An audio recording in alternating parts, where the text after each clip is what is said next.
Eu vou suar nesse vídeo bastante, porque tá um calor infernal, não dá pra ligar ar, não dá pra ligar ventilador, não dá pra deixar a janela aberta por causa do barulho. Então, trabalharemos com suor nesse vídeo. E calor, muito calor. Então vamos lá. Saudações, bem-vindos ao Primeiro Plano, e no vídeo de hoje é o tão aguardado vídeo de melhores filmes de 2018. Eu sempre acabo fazendo o vídeo no comecinho de janeiro porque eu não gosto de fazer no final de dezembro porque, enfim, posso deixar alguma coisa passar. E eu tenho alguns critérios para fazer esse vídeo para vocês que são novos aqui no canal. Eu sempre escolho filmes que estrearam nos cinemas brasileiros no ano, ou seja, no ano passado. O filme pode ser de 2016, mas se estreou nos cinemas em 2018, aqui no Brasil no caso, então ele está na lista. Então não vale filmes que eu vi em mostras, em festivais e que não estrearam nos cinemas. Então vocês vão ver que nessa lista tem filme de 2017, acho que tem inclusive de 2016, filmes que eu assisti em 2017 em mostra e tal, mas que só estrearam nos cinemas aqui no Brasil em 2018, então por isso que eles vão estar nessa lista. Eu faço um ranking do menos bom para o melhor filme do ano. Como o intuito do canal é sempre trazer coisas diferentes aqui para vocês, a lista vai sim seguir esse viés um pouco mais alternativo, mas vocês vão ver que vão ter filmes aí de Oscar na lista, que enfim, né, é inevitável. E para não deixar muita coisa de lado, porque eu assisto muito filme, esse ano eu fiz a conta, a 353 filmes, então fazer uma lista dos 10 melhores é bem difícil, mas eu acabei elencando aí os 10 melhores, só que para não deixar muita coisa de lado, eu acabo falando sobre os 20 melhores filmes que eu vi. Só que do 20º pro 11º lugar, eu vou fazer uma vinhetinha, não vou falar nada sobre os filmes, só vou deixar eles na ordem aqui para vocês conhecerem um pouco e anotarem também caso vocês queiram assisti-los. Então eu vou soltar a vinhetinha agora e eu volto daqui a pouco com os top 10.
agora vamos para os top 10 de 2018.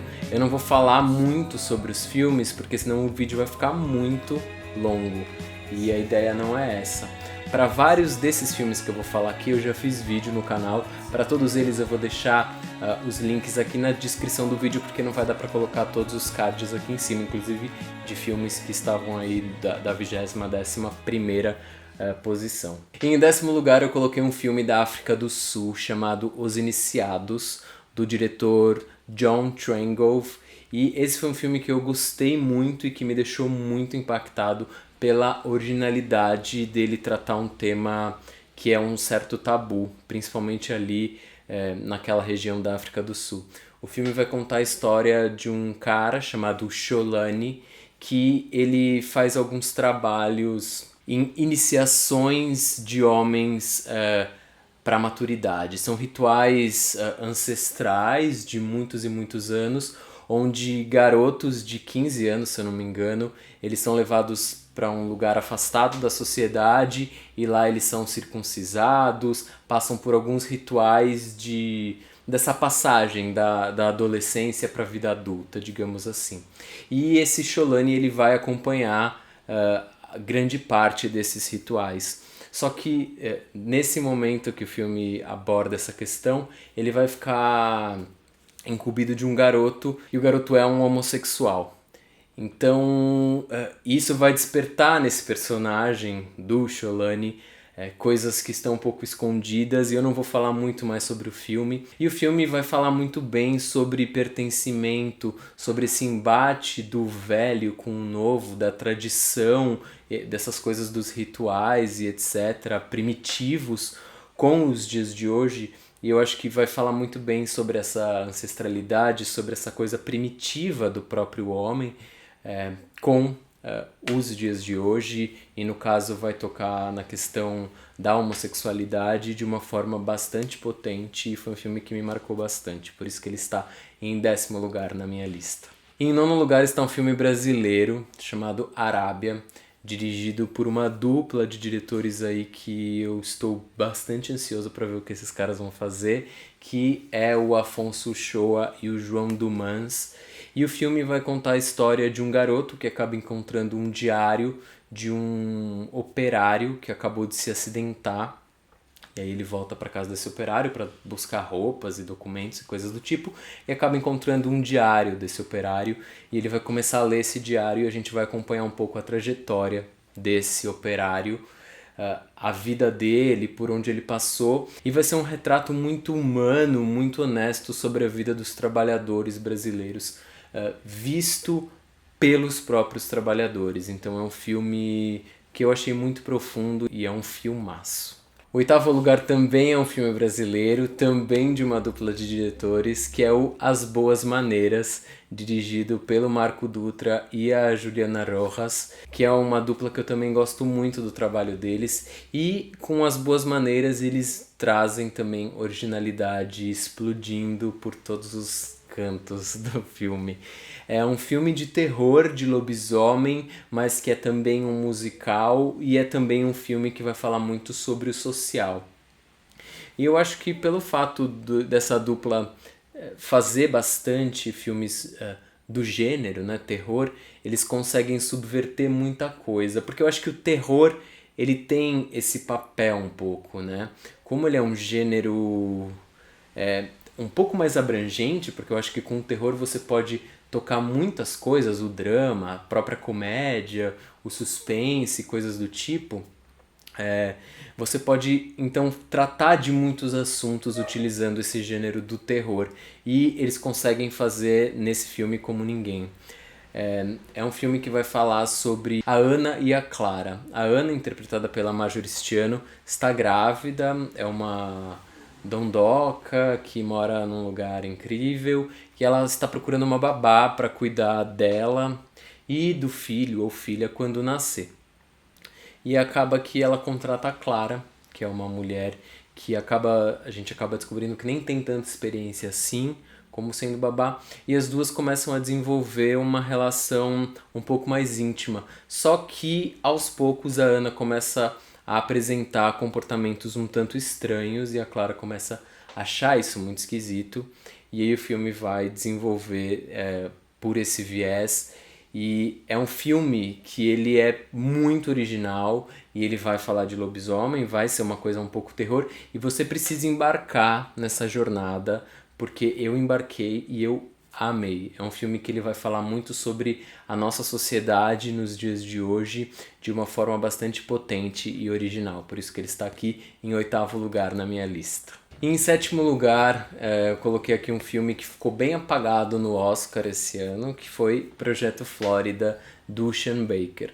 É um filme americano e que vai tratar de um assunto corriqueiro, que é a vida de habitantes de um conjunto habitacional, um lugar que é meio um hotel, motel. Porque sempre que a gente fala de Flórida, né, a gente lembra de Disney, essa coisa do encanto, e o Sean Baker vai fazer exatamente o contrário, ele vai mostrar a vida real de pessoas que não são abastadas e que não vivem esse sonho da Disney. E o filme vai acompanhar a pequena Moon, que é uma garotinha de 6 anos, brilhantemente interpretada pela Brooklyn Prince, que levou aí uns prêmios de melhor atriz merecidamente, e ela carrega o filme nas costas. A gente vai acompanhar a trajetória de vários habitantes, mas muito pelo viés dessa personagem, dessa garotinha, que é bastante complexa e é um filme que tem um final que, meu Deus do céu, é de deixar assim o coração apertado. E é um filme maravilhoso. E ele está aqui no 7º lugar na minha lista. Em 6º lugar eu deixei também um filme do Oscar, que eu falei aqui, tem vídeo sobre esse filme aqui no canal, um dos vídeos mais vistos do canal, aliás, que é Trama Fantasma, do Paul Thomas Anderson. E eu gosto muito de Trama Fantasma pela complexidade que existe dentro da narrativa. É um filme que vai acompanhar um estilista nos anos 50 em Londres, que é chamado Reynolds Woodcock, e ele vai se apaixonar por uma garota mais simples do que ele, chamada Alma. E o filme vai contar um pouco da relação desses dois. E é um filme cheio de camadas, cheio de interpretações e tudo feito com muita delicadeza, muitas nuances. É um filme que a cada vez que você assiste, você repara em coisas novas. Seja na maneira da interpretação desses atores, porque o elenco tá magnífico, né? Tem o Daniel Day-Lewis, a Vicky Krieps, a Leslie Manville, todos maravilhosos. Ou seja, nos diálogos que são muito bem elaborados, nas situações que o diretor cria. O Paul Thomas Anderson é um diretor que ele é muito perfeccionista, né? Ele é muito conhecido por ser muito exigente com a equipe, com os atores, e dá para entender o porquê disso, né? Porque os filmes dele são praticamente impecáveis, são trabalhados de uma forma elegante e toda a estrutura narrativa também é muito bem amarrada. É um filme que eu gosto muito e eu assisti esse filme mais de uma vez e cada vez que eu assisto eu encontro novos elementos e o filme só cresce, na minha opinião. Por isso ele está aqui em 6º lugar na minha lista. Em 5º lugar eu deixei um filme francês de um diretor que eu gosto muito do trabalho dele, que é o Robert Guédiguian. O Guédiguian, ele é um diretor muito pouco conhecido, eu pouco escuto falar sobre ele, mas ele tem muitos filmes, e tem muito filme bom. E Uma Casa à Beira-Mar, que é esse filme, não é diferente. É um filme que me tocou, me emocionou. É um filme muito simples, que vai contar a história de 3 irmãos que acabam voltando para casa depois de descobrirem que o pai deles está nas últimas, assim, e eles voltam para decidir o que vão fazer com a casa, com as coisas do pai, e relembrar todo esse passado, memória. E é um filme que vai tratar dessa questão do passado, da memória, de uma forma muito bonita, muito simples e muito humana. O filme vai tratar também da questão de imigração, vai falar sobre compaixão, com personagens muitíssimo bem elaborados. Tem personagens assim que são realmente apaixonantes que o Guédiguian cria nesse filme. Ele é o mesmo diretor de As Neves do Kilimanjaro, que é também um filme que eu acho surpreendente. E em Uma Casa à Beira-Mar ele consegue também fazer um trabalho muito humano, muito bonito, que fala sobre compaixão, sobre passado e sobre memória, como poucos diretores conseguem fazer. por isso ele está aqui na quinta posição da minha lista. Em quarto lugar, eu deixei um documentário chileno que eu assisti bem no comecinho de 2018 no cinema. E foi um filme que até hoje eu me sinto impactado por ele, que é O Pacto de Adriana. Nesse documentário, a diretora, a Lisette Orozco, ela vai traçar um panorama da família dela, principalmente da tia dela, que é um tanto controversa.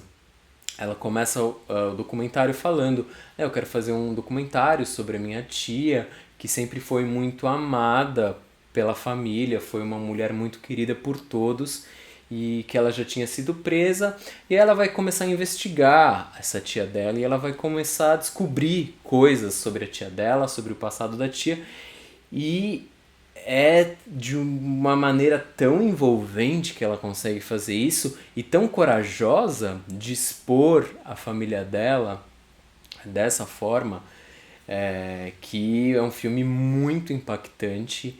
É um filme que vai falar sobre a ditadura no Chile, sobre Pinochet, e é um filme cabeludo, mas é feito com uma competência ímpar. É um documentário muito simples, mas que a maneira com que ele é construído o torna tão potente e tão forte. É um filme que até hoje, quando eu me lembro, eu fico um pouco assim, porque é um filme muitíssimo bem feito e muitíssimo corajoso, e ele está no quarto lugar da minha lista. Antes de entrar no top 3, eu quero deixar uma menção honrosa que eu fiquei pensando se eu devia inserir esse filme dentro dessa lista ou não.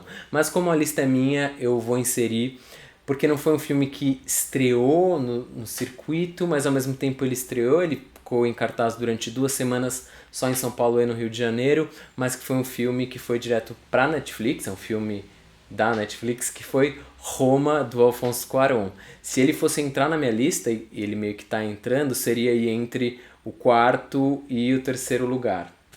Ou seja, ele ocuparia a quarta posição provavelmente, o Pacto de Adriana ir para a quinta, e etc. Eu quis só enfiar ele aqui no meio porque, como eu falei que o meu critério são filmes que estrearam no cinema em 2018, esse filme, a estreia foi um pouco assim, porque estreou no Netflix e em 2 salas só de cinema no Brasil, em sessões especiais que foram gratuitas inclusive, mas como eu vi o filme no cinema, eu consegui assistir o filme no cinema, eu deixei ele aqui e foi um filme que também gostei muito.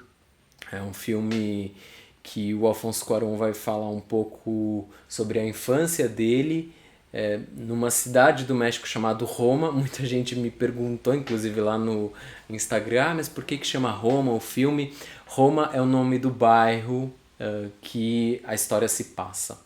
E tem como personagem principal a Cleo, que é uma empregada doméstica de uma família aí de classe média alta, e o filme vai acompanhar um pouco a história dessa mulher, principalmente, mas também a gente vai ter um pouco da mulher da família, né, da esposa desse lar.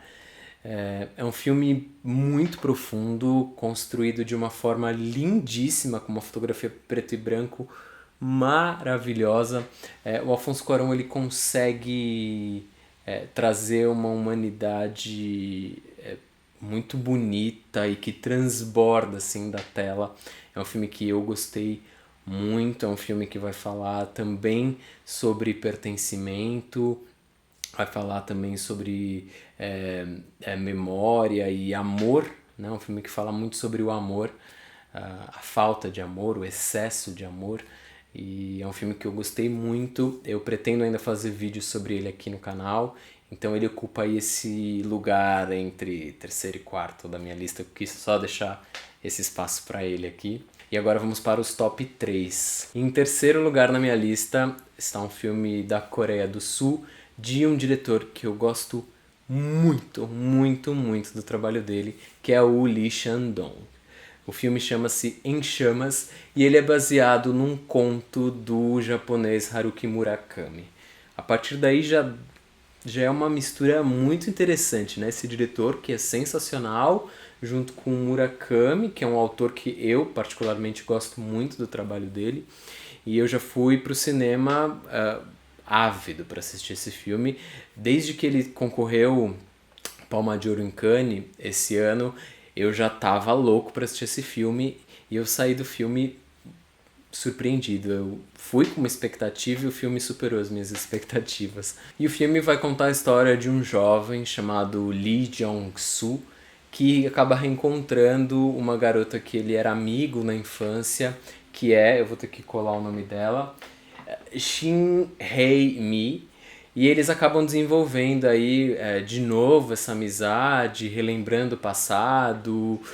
E essa garota ela é um tanto misteriosa e eles acabam até desenvolvendo uma certa relação amorosa. Só que em um determinado momento ela acaba indo viajar e pede para ele ficar cuidando do gato dela até ela voltar. Ele aceita, obviamente, e quando ela volta junto com um cara chamado Ben. E esse cara, ele é muito estranho.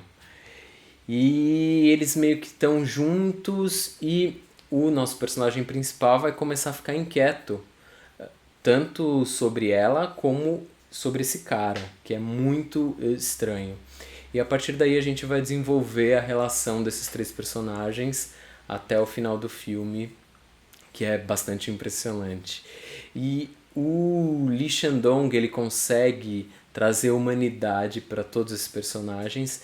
E para vocês que já leram Murakami, sabem que ele deixa lacunas, ele trabalha muito com coisas fantásticas, surreais, com muita realidade, tudo isso. E ele vai trazer tudo isso para dentro do filme também. Porque existem muitos enigmas, coisas não ditas e que são não muito bem explicadas dentro do filme, mas que o diretor acaba usando isso a favor da narrativa e ele consegue deixar o espectador hipnotizado durante 2 horas e meia. Acho que o filme tem mais ou menos essa duração. E é um filme que eu saí do cinema muito impactado, um filme que eu gostei muito, muito, muito, e por isso ele está aqui na minha terceira posição. Agora, segundo e primeiro lugar, eles foram muito disputados, eu troquei eles de vez em quando de lugar e tal, mas acabei deixando dessa forma. E em segundo lugar eu vou deixar um filme de terror que foi uma das coisas mais impressionantes que eu assisti no ano de 2018, que foi Hereditário, um filme americano do Ari Aster. O Hereditário é um filme que ele mexeu muito comigo, porque mais uma vez ele vai se utilizar do terror para falar sobre muita coisa. É um filme que vai falar sobre perda, sobre luto, sobre loucura, e é um filme que você pode ter diversas interpretações. Eu já vi também o filme mais de uma vez e é um filme que ele cresce a cada vez que eu assisto, porque é um filme que ele dá margem a diversas interpretações. Eu fiz vídeo falando um pouco sobre isso, eu vou deixar o vídeo linkado aqui, mas o filme vai contar basicamente a história de uma família depois da morte da matriarca dessa família, e tá todo mundo ali tentando se manter são depois disso que aconteceu, principalmente a filha dessa mulher, que é interpretada brilhantemente pela Toni Collette, que eu não sei como ela não tá ganhando todos os prêmios que existem, assim, porque é, na minha opinião, uma das maiores atuações aí de 2018, com certeza. E é um filme que ele tem muitas camadas e ele vai se utilizar do terror exatamente para explorar o ser humano. Então é um filme que eu gostei muito e que ele é bastante complexo e por isso ele está em segundo lugar na minha lista. E agora, o primeiro lugar da minha lista é um filme francês. Eu já falei sobre ele, tem vídeo sobre ele aqui no canal, que é o Custódia, do Xavier Legrand. Esse filme eu não assisti em 2018, mas ele só estreou em 2018 aqui no Brasil. Eu assisti esse filme na Mostra de 2017 e foi uma das experiências mais focantes e aterrorizantes, talvez, que eu tive no cinema nos últimos tempos. E é uma sensação que eu carrego até hoje, assim, eu acho que por essa força o filme está no primeiro lugar da minha lista.